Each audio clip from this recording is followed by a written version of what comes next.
Take a lie detector test to prove that I never abused any of Sonia's kids or never abused Giovanni and never intentionally meant to hurt Giovanni but to help him. However, on rare occasions, the aggressors end up protesting in favor of the defendant, as seen in the case of Judge Tracy Hunter.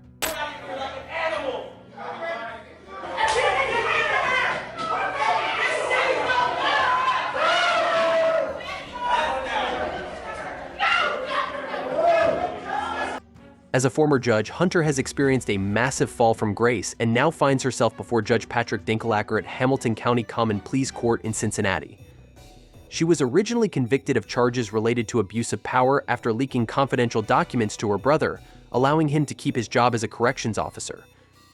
She was sentenced to 6 months in jail, but with her extensive knowledge of the legal system, Hunter managed to drag the appeals process out for an astonishing 6 years, staying free while pursuing her case through the courts. However, she has now exhausted all avenues of appeal and is in court today to determine whether the 6-month sentence will finally be imposed. Unlike most defendants, Hunter has developed a cult following, with many reporters believing her conviction to be politically motivated. Crowds of supporters have gathered both inside and outside the courtroom, and tensions are running high. Unfortunately for Hunter, her luck has run out as Judge Dinkelacker orders that she serve the entire sentence, setting in motion an extraordinary chain of events. 1, you pay the cost of these proceedings. Number 2, you are to do not violate any laws. And number 3, you are to do 6 months in the Hamilton County Justice Center. Credit 1 day. Mr. or Ms. Deputy can take her away. As the former judge stands, a collective outcry erupts from the gallery. Her supporters begin shouting in protest, voicing their discontent over the ruling.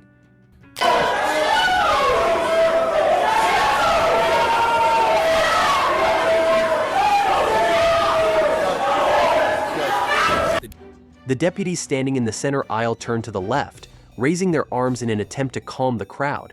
However, as they do so, a woman on the right-hand side of the gallery sees her opportunity and stands, rushing toward Hunter without interruption.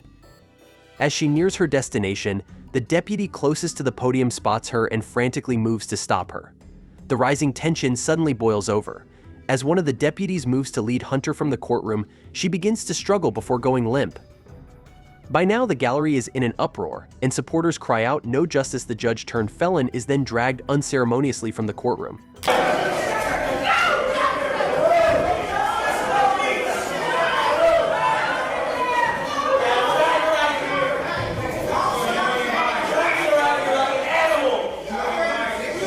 The woman who attempted to approach Hunter is handcuffed and led out of the courtroom by officers.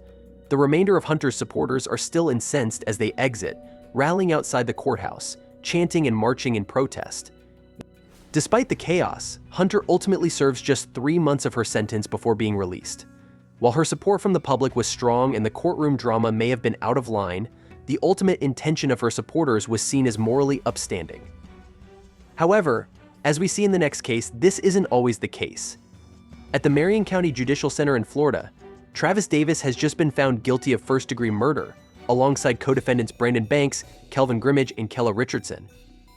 The 4 men are facing life in prison for shooting homeowner Courtney London during a home robbery in Ocala. Tensions are running high after the delivery of the verdict, and due to the known volatile nature of the defendants, extra deputies have been drafted in to maintain control in the courtroom. As the judge proceeds with the hearing, he asks the prosecutor if they can move forward with sentencing. Any legal reason we shouldn't proceed with sentencing today? Everything seems to be proceeding normally in the courtroom, but unbeknownst to everyone, things are about to take a shocking turn. Watch closely as Davis reacts just before the judge delivers the sentence. A deputy behind him attempts to cuff him, but Davis quickly yanks his hand away. Sensing the danger, the deputy immediately grabs Davis from behind, but that's when the situation escalates. A second deputy rushes toward co-defendant Grimmage to cuff him. As the deputy leans over the table, Grimmage pulls back. Davis uses his body weight to throw himself onto the table in front of him, while Grimmage joins in, grappling with the deputy and throwing punches. The chaos continues as both men are eventually dragged to the ground.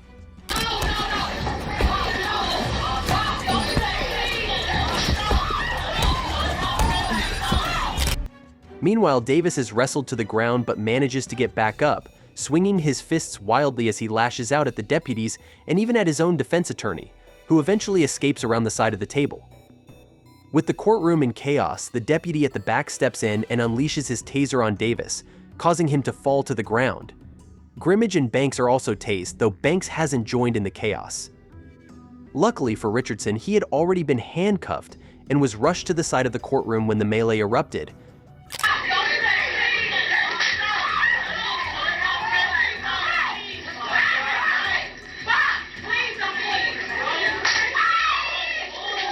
The public in the gallery are up in arms, shouting and reacting to the chaos unfolding in the courtroom. A deputy orders them to leave, but many are reluctant to go, clearly upset by the violent disruption. The tension in the courtroom escalates as the deputies work to restore order and remove the unruly onlookers. The room is eventually cleared, and the deputies regain control, bringing Davis and Grimmage into the center of the courtroom.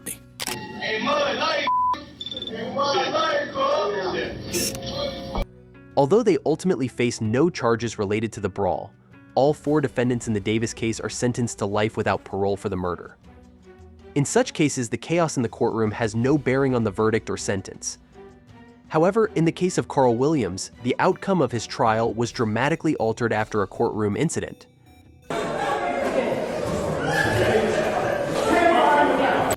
Williams is on trial in DeKalb County for shooting and killing his girlfriend, Donana Jackson. He claims the gun went off accidentally while he was showing it to her. In the courtroom, after closing arguments, the jury exits and Williams stays behind to speak with his lawyer. The mood is calm until suddenly, a person from the public gallery rushes up to the defense table and attacks Williams. A brawl ensues, with fists flying as family members of Donana Jackson join in, swarming Williams. His defense attorney is caught in the chaos, pushed and pulled. Deputies rush in to separate the groups, arresting the individual who instigated the incident. Despite the warning, the woman grows increasingly belligerent, causing further disruption. The judge pauses the proceedings as the deputy climbs over the railings to address her directly, warning that another outburst will result in her removal. However, the judge has already had enough and swiftly orders the woman to leave the courtroom.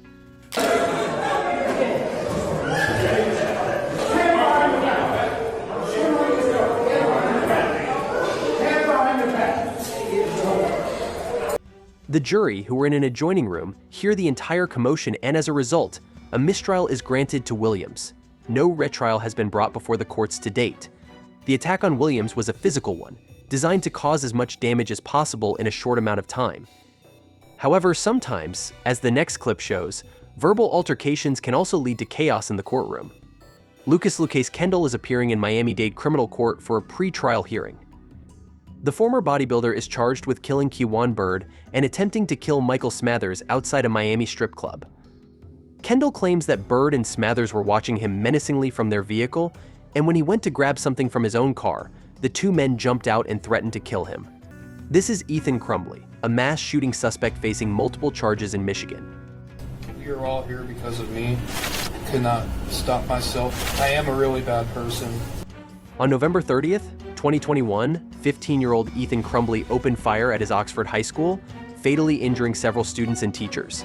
Teenager accused of killing 4 students at a Michigan high school will be in prison for life without parole. Ethan reportedly used his father's 9mm handgun, who called 911 once he found the gun missing within minutes. First responders arrived at the scene and evacuated everyone to safety. Sheriff's office! Yeah, we're here. We're not willing to take that risk right now. I can't hear you. We're not taking that risk right now. Okay, well, come to the door and look at my bag, bro. No. Yeah, bro. He said bro.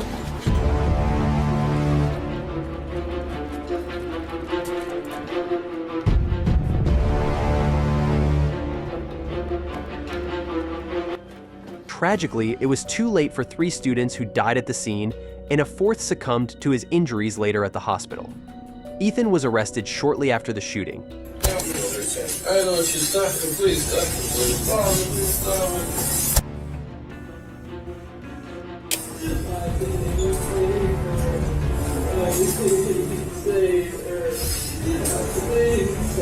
Stop it. What I heard you stop it. Why didn't you stop it? Why didn't you stop it? I know she's stopping. Please stop it. Please stop it. Please stop it. Please stop it. Please stop it. Why Why did you stop it, God? Why did you stop it? Stop it, God. His parents were called to the station, where they confronted him. Ethan's only concern was his cat, Dexter.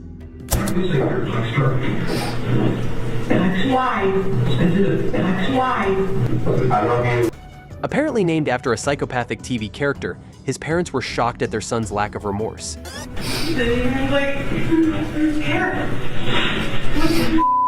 Ethan was charged with first-degree murder and terrorism.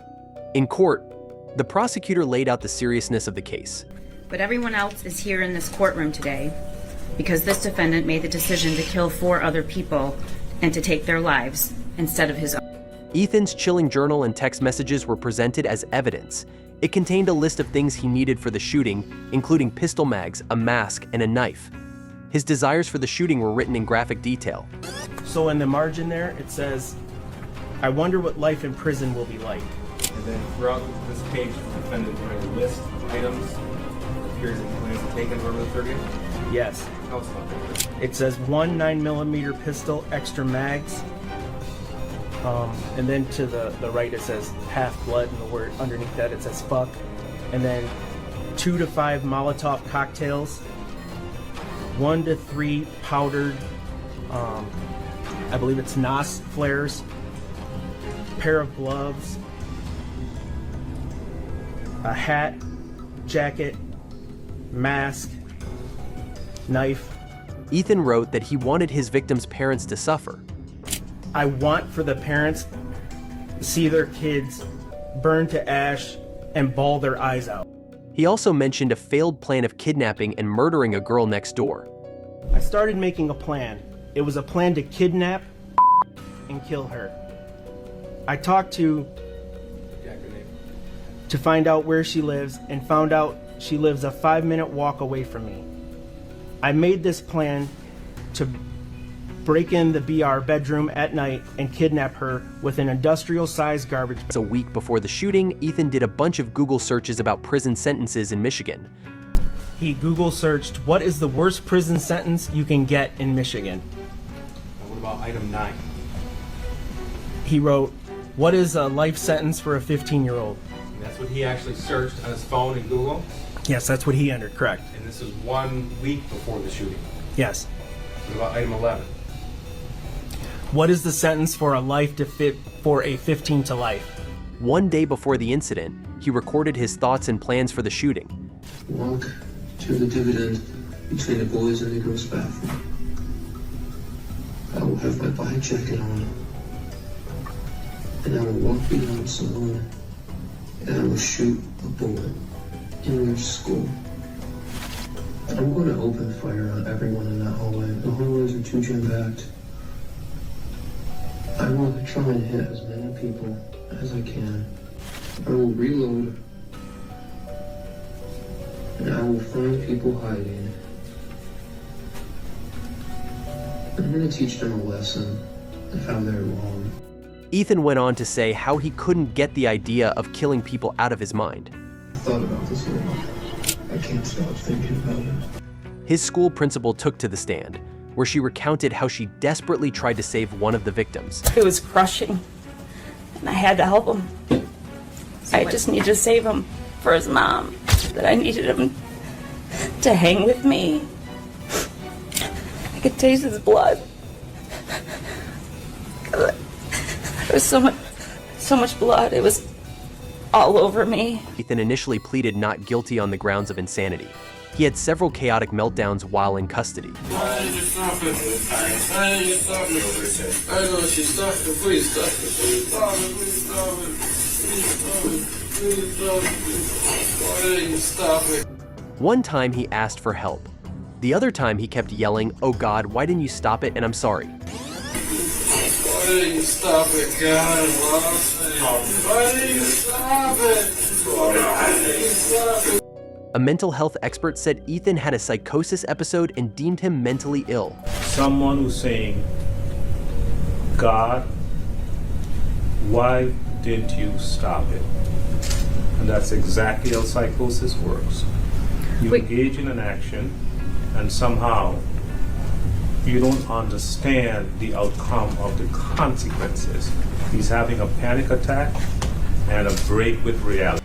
A school senior also said that Ethan was often bullied and picked on. He was like, it's a shooting at the Oxford High School, and I was like, nah, this is a joke. And he was like, no, bro, this is serious. Do you know any of the students? Do you know who this 15-year-old is who did the shooting? No, I do not know who he is, but I have seen him around the school, and he's a kid, you know, he's a regular kid that goes to school, you know. He's been picked on and stuff like this, so when a kid has been picked on and stuff, people's bullying him, you're gonna get this. You're gonna get this reaction. However, Ethan later confessed and pleaded guilty to all charges. Is it true that your actions on November the 30th, 2021 caused the deaths of Madison Baldwin, Tate Muir, Hannah St. Juliana, and Justin Schilling? Yes. During sentencing, families of the victims addressed the guy who killed their loved ones. As I don't wish death upon you, that would be too easy. I hope the thoughts consume you and they replay over and over in your head. While the mother of one victim wished for a worse punishment than death, the father of another asked the judge to sentence him to life. His blatant lack of human decency and disturbing thoughts on life in general do not in any way warrant a second chance. My son doesn't get a second chance, and neither should he. I'd really like an opportunity to physically show him how much pain he has caused me and my family. But in a civilized society, governed by complex laws such as ours, this type of display is not permitted. But you can rest assured, you piece of shit, that baby bird screams would pale in comparison to the screams that you would exude if I were only able to show you. The remorseful Ethan spoke to the victims' families and apologized for the pain he caused them. My actions were because of what I chose to do. I could not stop myself. I am a really bad person. I really am sorry for what I've done, for what I've taken of them.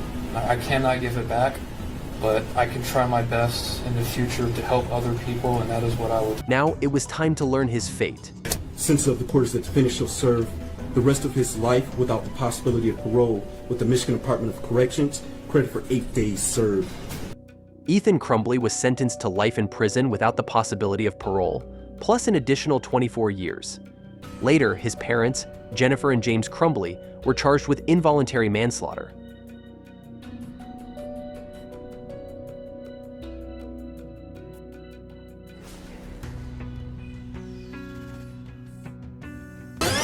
Is it true that you asked him to buy the firearm? Yes. Is it true that you gave him your own money to buy the firearm? Yes.